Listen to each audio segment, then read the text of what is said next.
So now I've completed my basic information. I click on Save and Continue, and I'm taken to step 2, which is Select Form. And if I've already created a form, I can select from the register form, but because I'm a new company, I need to create a new form. I click on the link here, click here to create.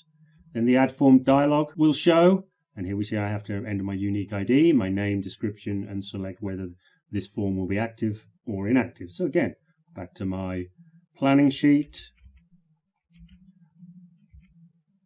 form name, get rid of that space at the end, and then description is, this is the form for the plant and equipment register, and I want this to be active. So I click on Save and Continue, and then now I have to enter my form fields. And we have two options here. We can add new form field, or we can choose from the library. If you click on Choose from Library, you'll see that you don't actually have any fields in here at present.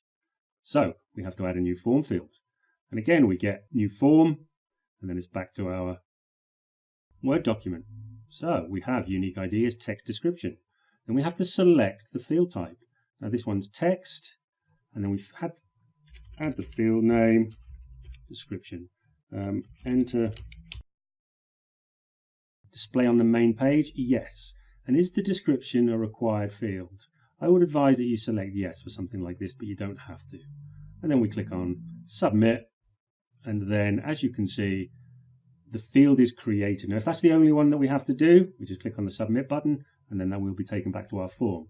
But we've got a few more fields to add. So we have serial number, unique ID, num serial number, and this is a numbers only field. In fact, no, I'm going to make it a text field because the serial number can also have alphanumeric characters. Serial, field name, and we're just going to do serial number, and we'll abbreviate serial number like that. Please enter the serial number here. And display on main page, yes, and yeah, I want the serial number to be a required field. So there we go. Now for field number 3.